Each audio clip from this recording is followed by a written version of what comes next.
Hello students, welcome in your new lecture of linear algebra. बेटा पिछले lecture में हमने सबस्पेस थ्योरी की थी। अभी कुछ एक टॉपिक बचे हुए हैं सबस्पेस के, जिसमें आज के लिए फर्स्ट होगा linear sum of two subspaces. What means by linear sum of two subspaces? If W1 and W2 are two subspaces of a vector space VF, then we define the linear sum of W1 and W2 as W1 plus W2 is equal small w1 plus small w2, that is small w1 and small w2 कौन होंगे? Elements होंगे। किसके होंगे? W1 elements of W1 and W2 is the elements of subspace W2. Okay, capital letter से हम subspace को denote करेंगे because जो सेट सबस्पेस एक सेट होता है और सेट को हम कैपिटल अल्फ़ाबेट से डिनोट करते हैं। ओके, एलिमेंट्स हमारा स्मॉल लेटर से डिनोट होते हैं। ओके, तो W1 प्लस W2 के पास कैसे एलिमेंट जाएंगे? हमने पहले भी पढ़ा था, पहले भी मैंने बोला होगा पक्का कि जब हम अलजेब्रा पढ़ते हैं, ग्रुप थ्योरी पढ़ते हैं, कोई भी अलजेब्रा, तो उसमें जो सेट होता है ना, उसी शक्ल का उसका एलिमेंट होता है। जैसा सेट होगा उसी शक्ल का उसका एलिमेंट होगा। ओके, अब मेरे पास जो सबस्पेस है वो W1 प्लस W2 टाइप का है, तो इसके पास एलिमेंट कौन होगा? W1 प्लस W2, वेयर पहला एलिमेंट फर्स्ट सबस्पेस से, दूसरा दूसरे से। ओके, नाउ अपने पास थ्योरम आती है, छोटा सा रिमार्क लगा लो, कुछ भी कह सकते हो आप।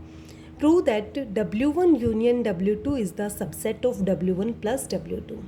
कहता है कि दो सबस्पेस की यूनियन सबसेट होती है दो सबस्पेस के लीनियर सम का। ओके, कैसे होता है भाई? सबस्पेस सबसेट दिखाने के लिए हमें क्या करना होता है? जो सबसेट होगा उसके सारे एलिमेंट इसके पास होने चाहिए, है ना। दैट इज इसको पूरा इसमें कंटेन करवाना है। इसके पास कौन है? यूनियन है ये, W1 यूनियन W2, मतलब W1 के भी सारे एलिमेंट, W2 के भी सारे एलिमेंट। अगर W1 के सारे एलिमेंट W1 प्लस W2 में चले जाएं, W2 के भी सारे एलिमेंट W1 प्लस W2 में चले जाएं, दैट इज इस यूनियन के तो सारे एलिमेंट इसमें चले गए, दैट इज ये तो सबसेट बन जाएगा इसका। ठीक है, अब हमें यही काम करना है। Where W1 and W2 are two subspaces of a vector space VF। Now we let W1 belongs to subspace W1। ठीक है, अब W1 W2 दोनों सबस्पेस हैं, तो अपना जीरो एलिमेंट तो रखेंगे ना। ओके, तो zero belongs to W2, then W1 plus zero, भाई दो एलिमेंट का सम, पहला W1 का हो, दूसरा सबस्पेस W2 का एलिमेंट हो, तो दोनों का सम इसके लीनियर सम में जाता है ना। तो W1 प्लस जीरो किस में जाएगा? W1 प्लस W2 में। Okay, W1 plus zero, that is ये तो कौन हो गया? W1 ही चला गया W1 प्लस W2 में। W1 किसका एलिमेंट था? सबस्पेस W1 का, चला किस में गया? W1 और W2 के लीनियर सम में। इसका मतलब तो भाई ये W1 जो है ये सबसेट हो गया W1 प्लस W2 का। सेम एज वी टेक बेटा W2 be the element of W2 and zero belongs in W1, then zero plus W2 की बात कर लेंगे, है ना। देखते हैं,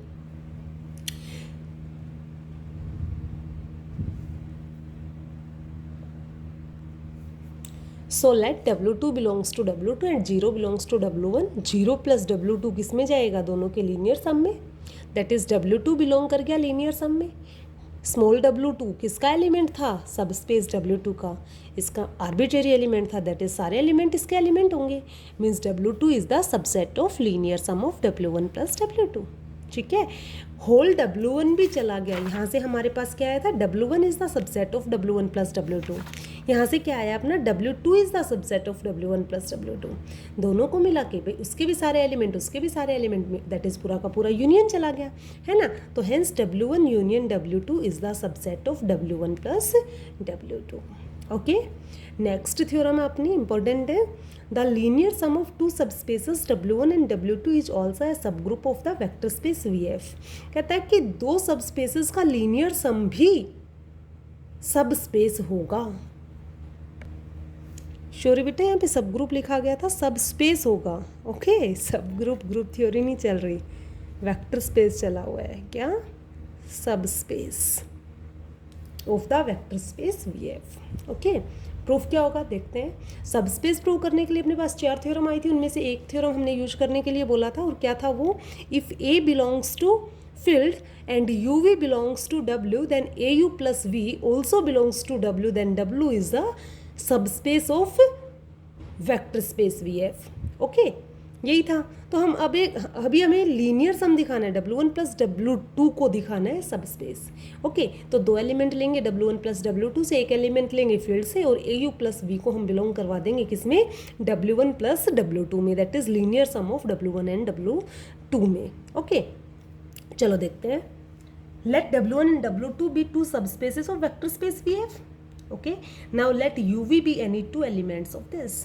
इसके लीनियर सम को ही सब स्पेस दिखाना है ना, तो लीनियर सम के दो एलिमेंट ले लिए. ठीक है. नाउ सो अब दो एलिमेंट U और V इसके एलिमेंट और इसके पास एलिमेंट किस टाइप के हैं भाई. कैसे डिफाइन था लीनियर सम. लीनियर सम डिफाइन था कि फर्स्ट का फर्स्ट एलिमेंट कोई W1 प्लस सेकेंड सब स्पेस का एलिमेंट, ऐसा जाता था ना लीनियर सम में. तो ये U और V जो है ये पक्का इसी टाइप का होगा. तो U इज इक्वल ले लिया W1 plus W2 and V ले लिया W1 dash plus W2 dash. 100% W1 सब स्पेस का एलिमेंट होगा, W2 सब स्पेस W2 का एलिमेंट होगा, और W1 डैश फिर से सब स्पेस W1 का एलिमेंट होगा, और W2 डैश सब स्पेस W2 का एलिमेंट होगा. Okay, now also we take A belongs to field. Then क्या मिलेगा बेटा, AU प्लस V निकालना ना. तो AU प्लस V क्या आने वाला है, A इंटू U कौन है W1 plus W2 plus V कौन है W1 dash plus W2 dash. Solve करेंगे, A से मल्टीप्लाई कर दिया, मल्टीप्लाई करके ऐड करेंगे तो A की टर्म्स अपने पास ये क्या आया AW1 और W1 डैश. ये मुझे पता था W1 और W1 डैश दोनों ही किसके एलिमेंट है, सब स्पेस W1 के. तो दोनों को एक साथ लिख लो, कोई दिक्कत नहीं है. तो A इंटू W1 यहाँ से आ गया, W1 डैश यहाँ से आ गया, प्लस यहाँ से AW2 बचा, यहाँ से W2 डैश बचा. ओके, अब देखिए W1 और W2 अपने आप में सब स्पेस थे. ओके, और सब स्पेस है तो ये तो आप देखो दो एलिमेंट W1 और W1 डैश किसके, कैपिटल W1 दैट इज सब जो हमने सब स्पेस लिया है W1 उसके, और A आ गया फील्ड से.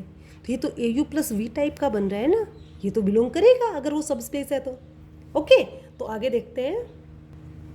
Since W1 and W2 are subspaces of VF, so AW1 plus W1 dash also belongs to W1 and AW2 plus W2 dash belongs to W2 because W1 W2 are subspaces.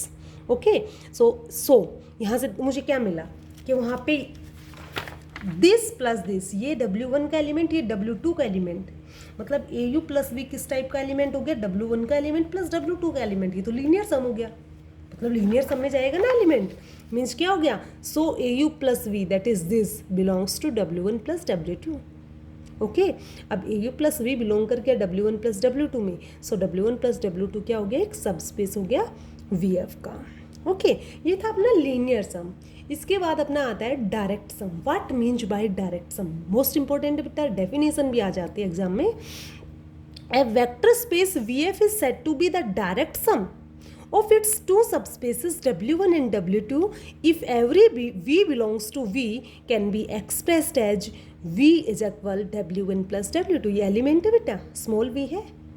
Okay, क्या बोला, VF vector को direct sum कहेंगे किसका, to subspaces W1 and W2 का. Vector space VF W1 और W2 का direct sum होगा. कब होगा, if every V belongs to V. Vector space का हर एक element V can be expressed as, को हम एक्सप्रेस कर पाएँ किस फॉर्म में, V is equal W1 plus W2. मतलब वेयर W1 कहाँ से होगा, सब स्पेस W1 से, W2 कहाँ से होगा बेटा, सब स्पेस W2 से. W1 का एलिमेंट प्लस W2 का एलिमेंट, ये तो लीनियर सम है ना. That is V is equal होगा W1 प्लस W2 टाइप का direct. And also direct sum is denoted by V is equal W1 plus W2. और भाई यहाँ पे सर्कल कर दिया जाता है, ये सिंबल होता है डायरेक्ट सम का. ओके, इसके बाद आता है disjoint subspaces. Two subspaces W1 and W2 of vector space VF are said to be disjoint if their intersection is the zero space. That is, दो सबस्पेस है अपने पास W1 W2, दोनों का इंटरसेक्शन क्या होगा, जीरो स्पेस, बोले तो singleton zero. Okay, एक बार फिर से डायरेक्ट सम की डेफिनेशन बोलती हूँ, इंपॉर्टेंट है बेटा. वेक्टर स्पेस VF जो है वो W1 W2 दोनों का डायरेक्ट सम होगा अगर VF के सारे एलिमेंट every V belongs to V can be uniquely expressed each. V को लिख पाएंगे, यूनिकली एक्सप्रेशन होगा क्या, V is equal W1 plus W2। Okay, V is equal W1 plus W2 कैसे एक्सप्रेशन होगा, यूनिकली एक्सप्रेशन होगा, किसका होगा, every element of V belongs to V। ठीक है, ओके। डिसजॉइंट सबस्पेस का पता लग गया भाई, दो सबस्पेस का इंटरसेक्शन अगर सिंगलटन जीरो है तो दोनों सबस्पेस आपस में क्या होंगे, डिसजॉइंट सबस्पेस। ओके, इसके बाद बेटा अपनी थ्योरम है जो कि मोस्ट मोस्ट मोस्ट इंपॉर्टेंट है। ओके, अच्छे से देखना बेटा, क्या है theorem, the necessary and sufficient conditions for a vector space VF to be a direct sum of its subspaces W1 and W2 are that first V is equal W1 plus W2, V capital V है बेटा, ये vector space है, ठीक है, and second intersection of W1 and W2 is equal singleton zero. क्या है भाई, vector space VF जो है वो डायरेक्ट सम होगा दो सबस्पेसेस का W1 W2 का। कब होगा, अगर वो पूरा वेक्टर स्पेस इक्वल हो उन दोनों के लीनियर सम के, W1 प्लस W2 के। ओके, सेकंड कहता है कि दोनों सबस्पेस का इंटरसेक्शन होना चाहिए singleton zero. Okay, then VF को हम कहेंगे direct sum of its subspaces W1 and W2। Okay, necessary and sufficient condition है, कहता है अगर वो वो डायरेक्ट सम हुआ सबस्पेसेस का तो इन दोनों कंडीशंस को फॉलो करेगा, और कहता है ये दोनों कंडीशन फॉलो हो रही हैं तो 100% VF जो है वो डायरेक्ट सम होगा दोनों सबस्पेसेस का। ओके, तो करते हैं भाई, फर्स्ट अपने पास आती है बेटा द कंडीशन आर नेसेसरी। अब नेसेसरी कंडीशंस के लिए हमने लिया भी, नेसेसरी कंडीशन में कौन आएगा कि VF जो है वो डायरेक्ट सम है इन दोनों का सबस्पेसेस का, और हमें प्रूव क्या करना होगा, दिस एंड दिस। ओके, तो now let V is equal the direct sum of W1 and W2। ठीक है, and we have to prove, आप लिख सकते हो, we have to prove first V is equal this and second intersection of W1 and W2 is equal singleton zero. ठीक है, now अब जब V इज इक्वल W1 और W2 का डायरेक्ट सम है तो डायरेक्ट सम की डेफिनेशन जब हमने पढ़ी थी बेटा तो आपने ये भी तो पढ़ा था कि हर एक V इज इक्वल होगा W1 प्लस W2 के, मतलब पूरा का पूरा वेक्टर स्पेस तो W1 प्लस W2 टाइप से लिखा जा रहा है ना, इसका मतलब V तो W1 प्लस W2 हो जाएगा, ये तो बाय डेफिनेशन हो गया डायरेक्ट सम की। ठीक है, सेकंड की बात करते हैं, जो मेन है वो क्या है कि दोनों का इंटरसेक्शन सिंगलटन जीरो होगा। अब सिंगलटन जीरो होना मतलब दोनों के इंटरसेक्शन में सिर्फ एक ही एलिमेंट आएगा जीरो। ठीक है, ये हमें प्रूव करना है, तो हम क्या करते हैं कि इसके इंटरसेक्शन में कोई और एलिमेंट, नॉन जीरो एलिमेंट लेके चल पड़ते हैं और वहाँ पे कंट्राडिक्ट हो जाएगा, है ना। तो यहाँ से क्या आ गया, now let it possible let V belongs to W1 intersection W2। अब V नॉन जीरो है, ये ध्यान रखना है, क्योंकि अगर जीरो हुआ तो ये तो प्रूव ही करना है, हम तो नॉन जीरो लेके चलेंगे तब भी कंट्राडिक्ट होगा ना। ओके, तो हमने क्या लिया कि V बिलोंग कर रहा है W1 यूनियन W2 में। अब V W1 में भी है, V W2 में भी है, भाई इंटरसेक्शन में है, दोनों में, दोनों का कॉमन पॉइंट है, सही है ना।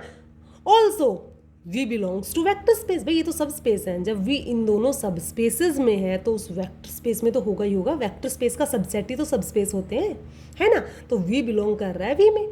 ठीक है, सो सेकेंड गिव्स, अब भाई V को तो मैं W1 प्लस W2 के लीनियर सम के टाइप से लिख सकता हूँ, है ना। इसका मतलब तो क्या आ गया बेटा, V इज इक्वल होगा इसका एलिमेंट प्लस इसका एलिमेंट। ठीक है, ये मैंने यहाँ से ली जीरो, यहाँ से ले लिया हमने V। क्यों लिया जीरो, क्योंकि W1 is the subspace and subspace has additive identity zero. Okay, तो W1 के पास जीरो तो है ही है, तो मैंने वो जीरो उठा ली, जीरो प्लस V। ठीक है, जीरो W1 से है और ये V कहाँ से है, W2 से। ये तो हो गया इसका फर्स्ट एक्सप्रेशन। ठीक है, सेकेंड एक्सप्रेशन मैंने इसका लिया कि V इज इक्वल, V तो ले लिया W1 से, देखो दोनों के इंटरसेक्शन से था तो वो W1 से भी है, तो V तो ले लिया मैंने इंटरसेक्शन से, सॉरी W1 से, और जीरो ले लिया आपके बार W2 से, W2 भी तो सबस्पेस है।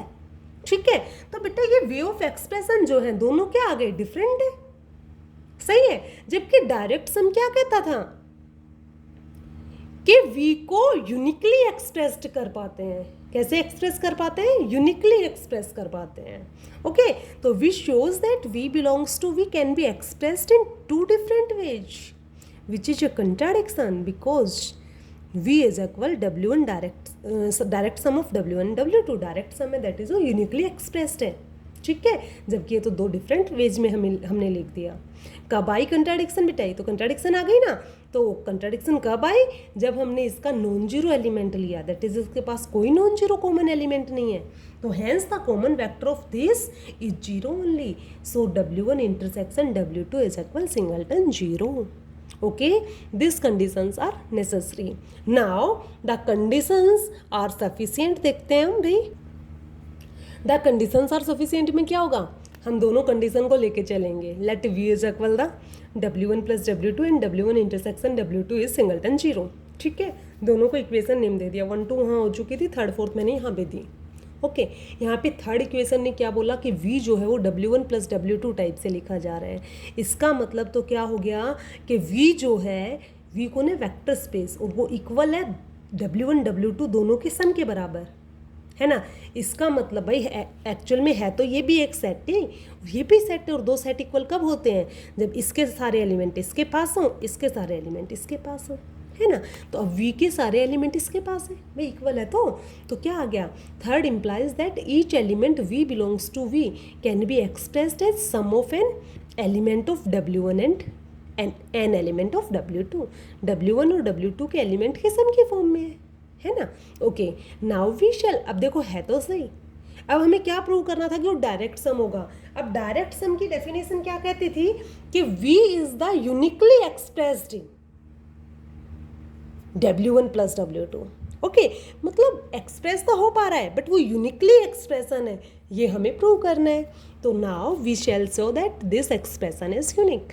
और यूनिकनेस प्रूव करने के लिए भाई मैं बार बार आपसे बताती हूँ कि उस चीज़ को डबल लेके चलते हैं, लास्ट दोनों को इक्वल दिखा देते हैं। ओके, तो now let it possible v is equal w1 plus w2 and v is equal w1 dash plus w2 dash.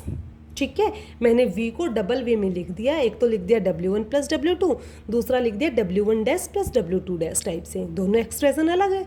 Okay, v w1 plus w2 type से लिखा है, that is w1 subspace w1 का element है, w2 किसका element है? Subspace w2 का। Same as ये w1 का एलिमेंट, ये w2 का एलिमेंट। ओके ओके, अब ना भाई दोनों है तो v left hand side equal तो राइट हैंड साइड भी इक्वल होगी ना। तो hence w1 plus w2 is equal w1 dash plus w2 dash. सही है, w1 डैश एक साथ ले लिया w1 के, w2 को दूसरे साइड भेज दिया। सही है भाई, साइन माइनस का हो जाएगा, यहाँ प्लस का था ये माइनस का हो गया, ये प्लस का था ये माइनस का हो गया। ठीक है, अब क्या था देखो, मेन थ्योरी है since w1 and w2 are subspaces.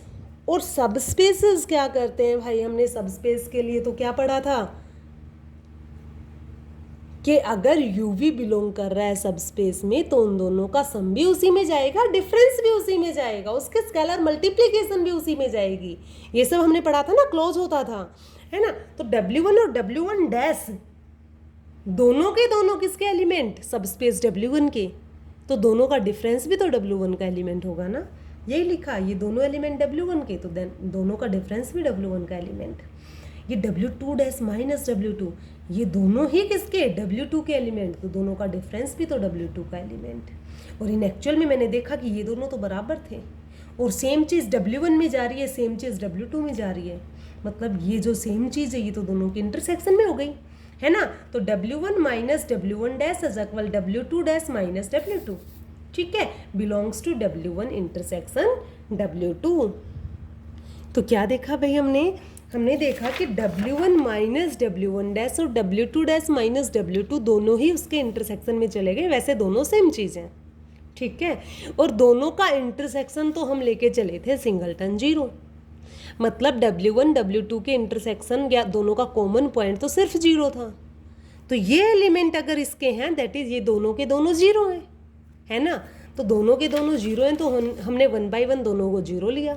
W1 minus W1 dash zero, that is W1 dash के बराबर हो गया। W2 dash minus W2 zero, that is W2 dash is equal होगा W2 के। 2 के बिट्टे स्क्वायर नहीं, 2 के। ओके, सॉरी थोड़ा फास्ट लिखते हैं तो उसमें हो जाता है।